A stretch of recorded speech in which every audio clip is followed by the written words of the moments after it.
Traveler, Paimon. I suppose your story is ready. Yep. How about you? Do you need some more time? No need. I am also ready to tell my story. Paimon calls dibs! Paimon first!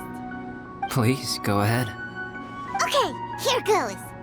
Once upon a time, there was an evil researcher who went into the mountains and did a crazy experiment on whopper flowers to transform their appearance. After a lot of pain and suffering, the whopper flowers finally took on a human form.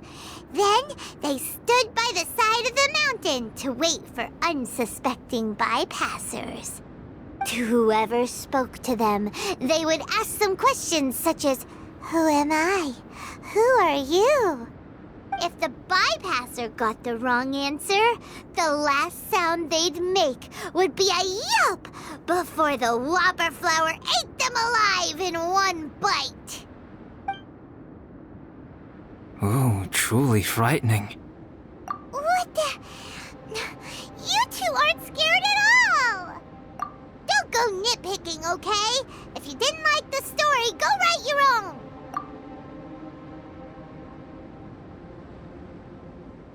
In other words, the whopper flowers would ambush and then completely replace their victims.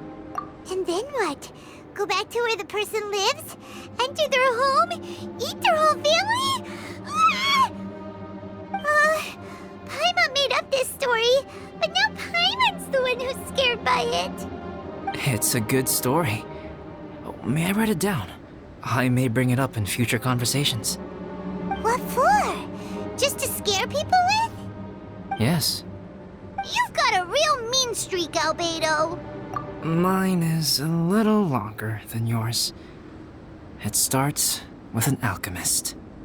A great alchemist once created Subject 1. Subject 1 was her proudest achievement, and successfully blended into human society. No one ever would have thought that this friend of theirs was in fact a synthetic human. However, unbeknownst to Subject 1, the alchemist had tried the same experiment many times before he had come into being. Some of the rejects from failed experiments had been discarded, but had not died. Subject 2 was one such failed experiment. He was swallowed by a great dragon that came to rest upon a snow-swept mountain. Many years later, he was resurrected by the dragon's mysterious power. He saw all kinds of people on the mountain, including Subject 1, who had somehow miraculously blended in among them. Never in Subject 2's wildest imagination had he thought it possible for experimental life forms such as they to deceive everyone so successfully. He saw the way humans accepted Subject 1 as a friend, witnessed their affection as they addressed him by name. This was what Subject 2 wanted. Now, all that Subject 2 desired was to replace Subject 1 and take the joy of his existence for himself. This is giving Paimon the chills. So scary. Subject 2 began to unfold his plan. He stole Subject 1's books and notes and studied all that Subject 1 had learned from the alchemist. Subject 2 was highly intelligent, and he learned quickly.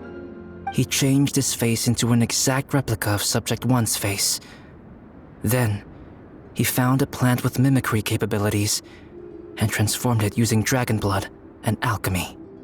And so, not only did Subject 2 transform his own appearance to perfectly match that of Subject 1, he also created a third entity, Subject 3. What? There's 3 of them now? But Subject 2 wanted to become a perfected human. So, he erased a mark on both his and Subject 3's necks. For these marks were symbols of imperfection. In my view, it was probably a subconscious act, an instinct.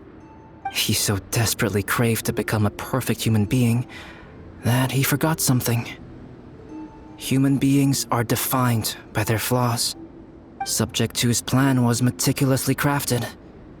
Subject 3 would draw Subject 1's attention, After Subject 1 disposed of Subject 3, he would assume the threat had now disappeared and would let his guard down. The next moment that Subject 1 was alone, Subject 2 would make his move. He would eliminate Subject 1 and become the only one remaining. He would secretly replace the Subject 1 of everyone's memories and inherit his identity, residence, clothing, sword, name, and friends. People would have no idea that the individual they knew had become somebody else from one day to the next. This is way too scary. Paimon's never gonna be able to trust anyone again.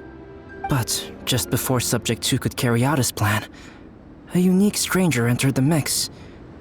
Subject 2 tried to make contact with this person, but found that they could somehow sense he was different from Subject 1. What's wrong? Are you scared? What happened then? What happened to the stranger? He became a new stage in Subject 2's plan. One more person that Subject 2 had to dispose of. It's as if there were 3 identical roses in a garden. Only one of the 3 was a fine specimen, while the other 2 were defective specimens that bore poisonous thorns. In all the world, only the gardener who tended to them could tell which was the good specimen. People do not like poisonous plants. Only a perfect rose can fetch a high price. If the inferior specimens wanted to conceal the fact of their worthlessness, they would have to take the gardener out of the picture, using their poisonous thorns. This is exactly what Subject 2 was thinking. So, he hid in the shadows and waited patiently. Maybe soon, he would get his chance to become truly human.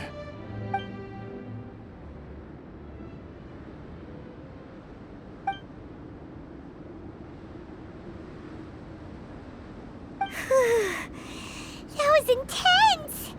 So what happened after that? Did Subject 2's plan succeed? Paimon can't bear thinking about it. Fortunately, it is just a story. And even in this story, Subject 2 did not succeed.